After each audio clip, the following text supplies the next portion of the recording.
Hello everybody and welcome to the United Stand. This is your latest Manchester United news and transfer news. So we're going to be talking Paul Pogba and Mino Raiola winning the transfer battle with Manchester United. Potentially Anthony Martial following.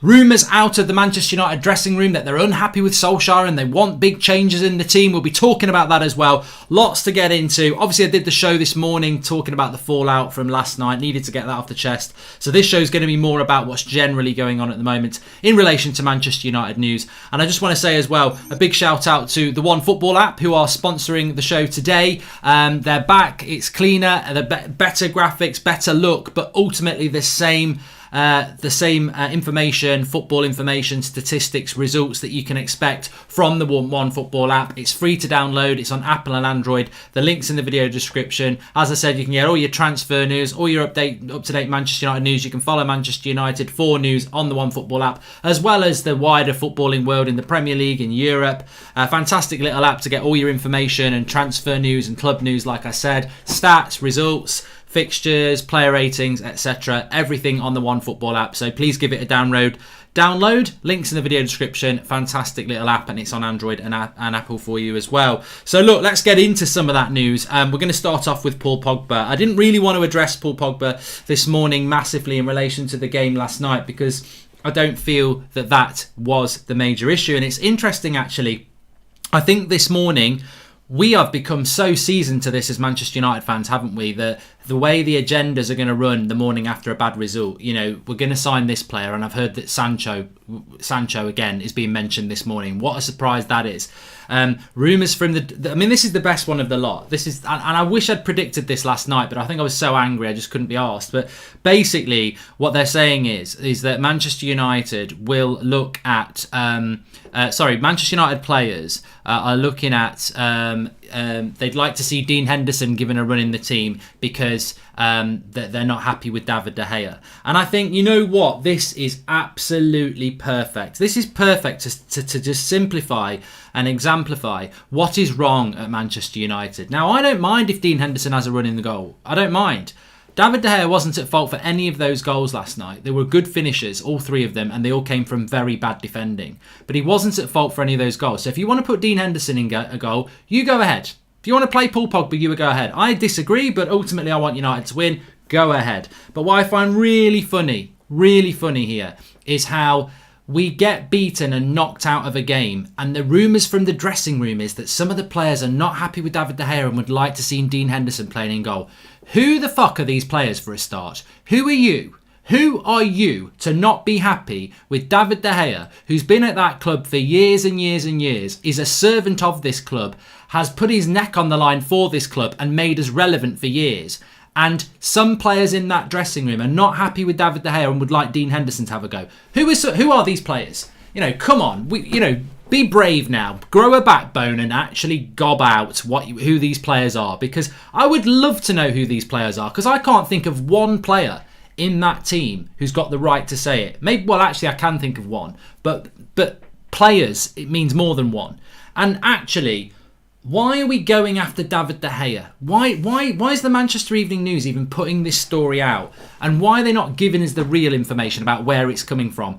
Players in the dressing room are not happy with David De Gea and would like to see Dean Henderson given a run out. Now, I'm not disputing that Manchester Evening News has been well sourced there, but is this not the bullshit that causes problems at our club? That it will feed the agenda of let's go after the foreign player, don't go after the English players, we've got to move the blame towards the foreign players. And we've been doing it for years, whether it's Pogba, whether it's Martial, Bruno's even had a bit, De Gea's had his share. So now we're going to pin the blame on David De Gea and nothing will change. Because if you change the goalkeeper, nothing will change because every single goal of those 3 goals happened because of our centre-backs. And nobody's saying, oh, we're not happy with crappy Maguire and crappy Lindelof as centre-backs. No. Let's go after the goalkeeper. And I'm bored of it. I'm absolutely bored of the excuses that come out of that football club and the way they try and manipulate those excuses to scapegoat certain people and protect certain people. The problem with that team is the defence, specifically the centre-backs, and yet we're going to start talking about a goalkeeper. absolutely classic United. They've been doing it for years and years and years. How is he being scapegoated for last night? Ridiculous. And all it does is paper the cracks and moves your attention away from where it needs to be, which is on those centre-backs. That's why we're not in Europe anymore, because of those centre-backs. We all know that, and we discussed it this morning. But anyway, let's talk about Paul Pogba. So Paul Pogba's winning this battle at the moment. There's a few strands to this. I don't know how you feel this morning. I feel that the Pogba anger and frustration has probably gone out a little bit. I still don't want him to play for United, as I said this morning, but I'm just, to me, Manchester United's bigger than Paul Pogba. That's why I didn't want him to play. I thought it was disrespectful what he did through his agent. I don't want him to play. I don't really want to talk about him much at the moment, because Paul Pogba will leave this football club, and this football club will continue to exist. But the way this club exists at the moment is shambolic. So I'm more focused on that. However, I've got to say that when you look at the latest news that's coming out about this, it definitely feels like a Paul Pogba transfer is going to be inevitable. I mean, bloody hell, you can't come out and say you're unhappy and you definitely want to go and you won't sign a new contract and then come back from that. I don't think he can. I don't think he wants to. But, and Patrice Evra has come out and said that, he's told the club he wants to go and they've not let him go. So, ultimately, he does want to go. Everyone knows that. Which makes his position untenable, really. You can keep picking him, I suppose, but as soon as this fan's back in the ground, I think that's going to get a lot worse for him. So he wants to go. He's forcing a move. And that's what happened on Monday night with Mino Raiola. Those comments were perfectly timed. They came out after Ollie's press conference, just before the game. It puts pressure on the club. I don't think it was done to probably... I mean, look, I bet they're very happy with... I bet Mino Raiola is very happy with that result last night. It helps their cause. But ultimately, what that was all about was forcing a situation, forcing a move, basically saying, I don't want to be here. Publicly, I don't want to be here. I want to go.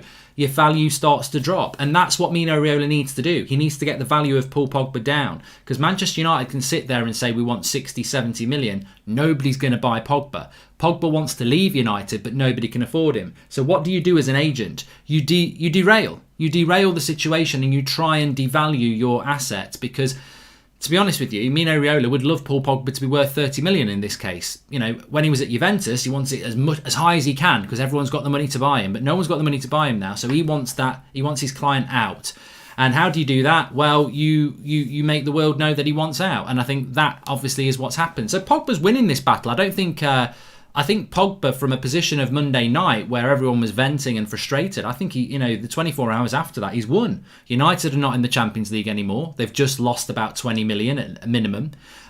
He actually got on the pitch. They were so desperate to use him. So it enhances him in many ways, because Man United will now be more desperate to sell because they're losing money. But also he got on the pitch and showed that, oh look, I can say what I like about this club and they still need me. That's how good a player I am. So people like Juventus and everyone else will be looking at it going, look, he said all that and they still need him because he's a good player. He just needs to get away. So Pogba's situation in the last 24 hours is enhanced, and what they did on Monday night has paid off. I think that the issue that they've got is that Juventus can't afford to pay any money for him, and Real Madrid apparently do not want to buy him. So where he's going to end up now becomes a relevant thing when you're talking about transfers. And Zilink says Dybala for Pogba. I think, look, I like Dybala. I do like Dybala, but I don't know how much football you watch in Italy. I've been watching it for years and years, and Juventus has always been my second team. I was gutted I couldn't watch that game last night. I had to watch the highlights, Ronaldo against Messi, because it looked like a really good game, but obviously I had to watch that shower of shit that I support. But yeah, so I know a lot about Dybala. I like Dybala, but I've said it for years. It's all over this channel over the years. As much as I like Dybala, I've got massive concerns about him in the Premier League. Whether he went to Spurs, whether he comes to United, whether he goes to City, I've got massive concerns about him. I don't think he's got the consistency to play in this league. So therefore, I think he becomes another Di Maria, another Sanchez, maybe another Paul Pogba. So I don't think that's a good swap deal for Manchester United. And what I would say about Paul Pogba is, I mean, we saw it a bit last night for 20 minutes, didn't we? He's still a player that if he committed to this club, you would rather have him here than not. If he hadn't done what happened on Monday and he was committed to this club, there's no doubt he's a fantastic player. And you don't replace a player like that with Paulo Dybala, because Dybala plays in a totally different position to Pogba anyway. So it's not a good deal for United. It's a great deal for Juventus. It's not a good deal for Manchester United. It's a risky deal to do Pogba for Dybala. And I'm sure Juventus would love to do it. And maybe Manchester United will do it, but to me, that's a big mistake to do that. I would love to do Ronaldo. I don't think Ronaldo's stupid. I think the chances of getting Ronaldo are gone now. I think you needed to show that you were a club that's going to play Champions League football next year, and we can't do that. So I think Ronaldo is highly unlikely, as much as, a couple of weeks ago I wanted it to happen, and I still do. I just don't think we can do that. So the issue is going to be here. And the reason I think that article came out on Monday night is because Raiola is desperately trying to force Manchester United to sell as cheap as possible. And the only way to do that is to devalue your asset.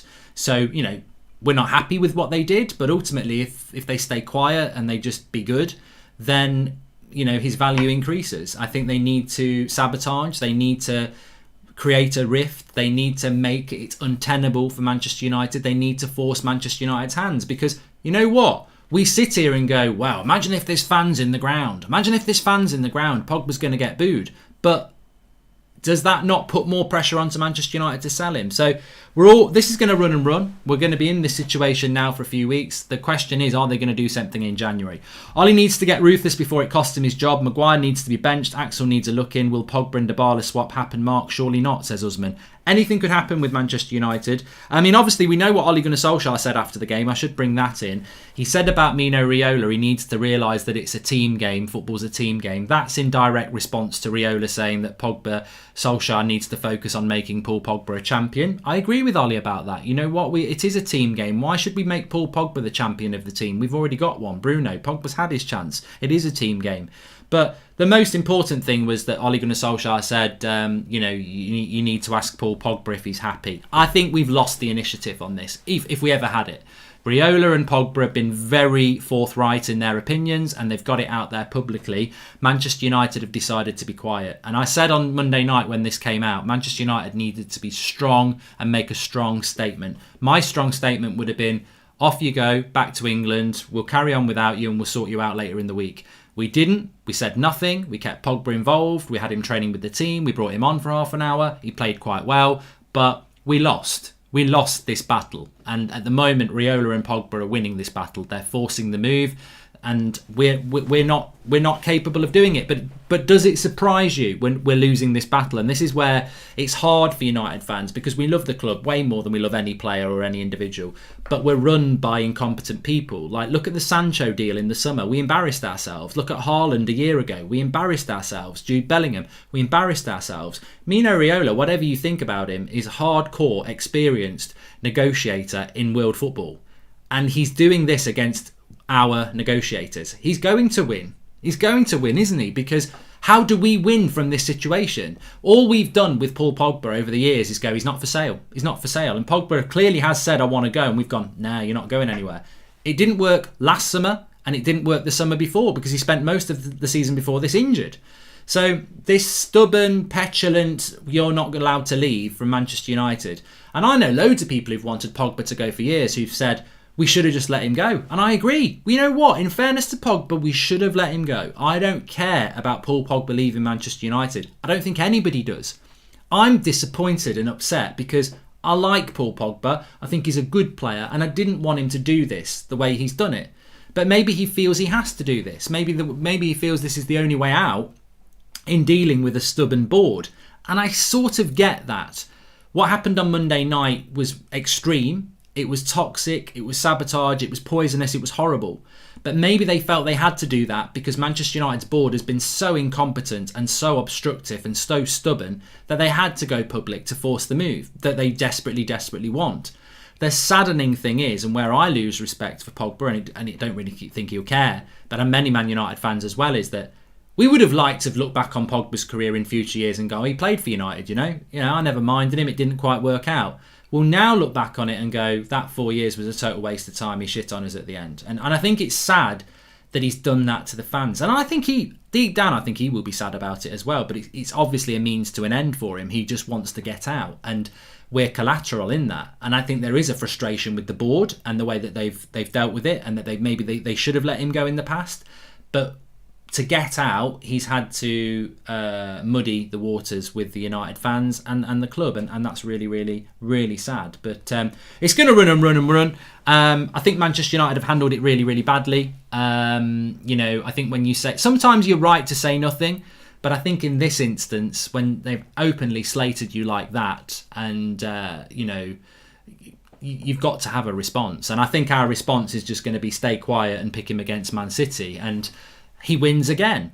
He gets to play football, and he gets to still, to be fair to Pogba, he's playing for Manchester United and he's saying, I don't want to be here, I'm not happy, I'm not signing a new contract. So there's nothing that's really impacting on him, but it's Manchester United's situation to resolve, definitely. And I see some people saying Pogba is the reason we lost last night. Well, Pogba wasn't playing centre-back with Harry Maguire or Victor Lindelof. That's why we lost the game. That's why we lost in Istanbul. That's the reason we lost. No other reason. And you know what? Just very quickly, we talk about midfielders. Can I just say, we missed Martial last night and we missed Fred last night. Now, I know Martial's been in bad form, and if he'd been in bad form, we wouldn't have missed him. But we desperately missed the number 9 to hold the ball up last night. And Anthony Martial's been very good at that last season. We did miss Martial last night. But the player we really, really, really missed was Fred. We missed Fred more than anybody last night. His tenacity, his speed...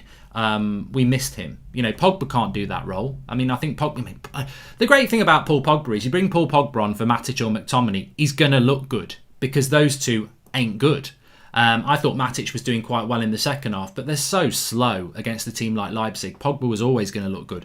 But we really missed Fred. And I think Fred gets a lot of abuse, and Fred gets totally and utterly underappreciated by the media and our ex-players. But we missed Fred last night, and I think I do want to say that I like Fred. I think he's been an important player for us. I think he sometimes gets unfair criticism, but we missed him last night massively. We missed him, and yeah, I just wanted to say to bring that out as well, because I think that's really important. Just on the Solskjaer thing, obviously I did my video this morning, so check that out. But I do want to say as well, look, I've made my mind up where I am with Solskjaer.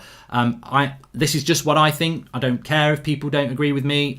If you want to get on board with it, fine. If you've got a different idea, that's fine. But I said in the international break that Ole Gunnar Solskjaer will either be a great success at this club or he'll sack himself. And that I wasn't going to get stressed out. I was quite relaxed in the international break. Because remember, just before the international break, we had the story about Pochettino. And it was like, people were like, I want Poch. How's he beating Everton? We could have got rid of him, this, that and the other. And I was just like, at the end of the day, we beat Everton. We've got 6 games to come. We've got West Brom, Istanbul, Southampton, PSG, West Ham, Leipzig and Man City. He's got 6 games where he's going to define what happens. And I'm relaxed, because if he wins them all, we're in a great position. If he loses them all, he's gone. And if he does something in between, he's gone long term, because he's still Mr. Inconsistent. What's he done? He's done something in between. He hasn't sacked himself. He's not filled himself in glory. He's done what Man United do for the last 7 years. He's won a few and he's lost a couple of big games. And we are where we are. 2 steps forward, 2 steps back. That's where we are at the moment. So if you are Ollie out or whatever, I'd still be chilled and I'd still just be calm. It's not a nice situation. I hate what's happening to this football club from top to bottom. It's a bloody mess, and I really wish competent people could get involved in that football club.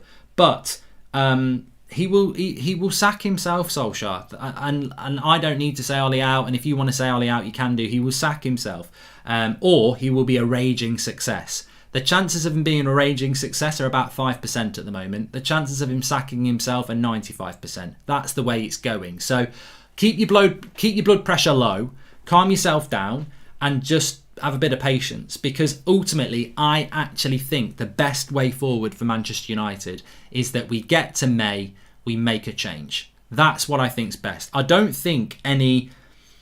Look, if you're Ollie out and you're raging Ollie out, and I know some people are, and I understand why, but are you marching around Old Trafford doing anything about it, or are you just shouting it on social media? Because if you're just shouting it on social media, it means nothing. Oh, someone's done an Ollie out tweet and I've retweeted it. It doesn't mean anything. So unless you're going to start some major march or anything like that, which you can't do because of COVID anyway, he's not getting sacked before Christmas. That's what I'm trying to say. It's not going to happen. Look at it logically. Look at where we are in the league. I know we're out of the Champions League and it's very, very frustrating, but he's not getting sacked before Christmas because of his... Even if he gets beat by City, they won't sack him because we're still technically in a title race. So he's here till at least New Year. And then when you get to New Year, there's a transfer window. So they'll probably go, oh, here's a bit of money. So for me, this is about May. And what I want to see happening is And I don't expect anything great to happen between now and May. I'd love us to win the title, of course. I'd love us to get in the top 4. But ultimately, I think top 4 is going to be very, very difficult this year. And we're already out of the Champions League. So his only chance of keeping his job is Champions League football. So he's got to get top 4. I just don't think we're going to do top 4 because we've played so many of the good teams at home already. We've played Chelsea at home. We've got Man City at home at the weekend. We've played Spurs at home. Arsenal we've played at home if you want to class them as a decent side. So we've played a lot of the good sides at home. We've got a lot of hard games to play. We still haven't played Liverpool yet. So there's loads of points for us to drop. But as I said, it's not fair to drop a new manager into this situation. I don't think it's very fair because I think it's a mess. And what you would hope would happen by May, and I'm talking, this is what a competent club would do. You address the defensive issue so that the next manager coming in next season has a good defence, and you've got time to do that. You bring a director of football in to start sorting this football club out, and you resolve the Pogba thing so that when the new manager comes in next summer, he's got no Paul Pogba issue, he's got the defence sorted, and he's got a director of football to support him. That's what needs to happen. I do not see the point anymore in going from one rash decision to another. This is why we're in this situation in the first place. We sacked Jose Mourinho in December. We brought an interim manager in that was meant to be there for 5 months, and he's still here 2 years later. We've made too many rash decisions at this football club. It's now time to use Ollie as an interim between now and May. And if he turns it around and he keeps his job, well, it was worth being patient because a lot of people are saying we can't keep sacking managers anyway. But I would use him as an interim manager. Don't tell him that. Tell him he's still the boss. But obviously, use that time to get the structure right so that if a new manager does come in, they come in at the right time. So that's just where I am with it at the moment. I don't think a rash decision is the right thing to do. We need to build some structure. And also I say it really for the Ollie outers, you're going to give yourself, high blood pressure because you're going to be ranting every bloody week and it ain't going to happen. So look longer term, I think, would be my advice for your health. Mark, we should be careful not to fall into the trap the Glazers set for us every 2 years that we're 2 signings and new manager away from success. It's bullshit, says Sean Finity. Who would we go for in May, Mark? Madrid could join us in Europa today. Poch could be at Madrid tomorrow, says Usman. Well, yeah, you're right. You're right. I'm interested in that Madrid result tonight for that reason. But, I don't think United are going to do anything super fast. They're not. And also, I must just say, I know everybody's got a lot of things to say. I'm disgusted with centre-backs. I'm not happy with the Pogba situation. I'm not happy with Ollie and what he's been doing coaching-wise. Director of football is the thing that we need. I really do think a competent director of football would make such a difference. And you've said it for ages and I've said it for ages. It would make such a difference. And it cannot be Rio Ferdinand or anyone like that. Or Patrice Evra. It can't be any of these people. I was watching BT Sports back this morning with Lineker and Rio and Paul Scholes. I may as well be watching MUTV. It's so pro the English players and Ollie and everything like that. I don't want any of these lot involved in Manchester United. I don't. We've tried it with Solskjaer. It's the old, and I get it, I respect it, but it's the old guard. They all respect the old guard. They've done stuff together. They respect each other. They're not in. They don't know. I want a director of football whose job is as a director of football, not an ex-legend. With all due respect, I don't want an ex-legend in charge of Manchester United or as our director of football because they're just puppets. They're just puppets for Woodward & Co. We need a proper director of football with proper control. We need a proper coaching setup. I mean, look at Solskjaer's coaching setup. Mike Phelan, who left Sir Alex Ferguson years ago and got relegated with Hull and has been in Australia doing stuff over there. I mean, he's not really got the pedigree to be a top-class assistant manager anymore, I don't think. Michael Carrick is an ex-great player. He's got no pedigree. If he was so good, Mourinho would have took him with him to Spurs. Never even asked him. He used to play for Spurs, Michael Carrick. So why did Mourinho, who had him as an assistant, not take him to Spurs? And McKenna again. I mean, I think Ole Gunnar Solskjaer would have been in with a fighting chance if he'd surrounded himself with decent coaches. But there's a lot of change that needs to happen at that football club, and hopefully they can use the next few months to do that. The worst thing they could do, and what they'll probably do, is just keep doing what they're doing now with the same setup. Oh, it's fine, we're progressing. I tell you what, I'd love it. I'd love just 10 seconds on the phone to Ed Woodward. You're not progressing, Ed. You're nowhere near progressing. Wake up and smell the coffee. Bye. Leave it hanging in his head. Because he thinks he's progressing. He thinks we're developing. You're not. Just tell him you're not and hang up. You're not. You're making yourself look an idiot. You're not progressing. Everyone knows you're not. You got your head in the fairies, really have. There is another story. I can't really find it. I've just seen it a lot on social media today, and I couldn't find it. Apparently, it's from Eurosport that Manchester United could be selling Anthony Martial in the summer. Now, I would file this under Manchester United have just been kicked out of Europe, and Paul Pogba wants to leave. Let's stir the pot up a little bit more. Because Martial and Pogba are French, and who's another player that's quite divisive that people will say, yeah, sell him anyway.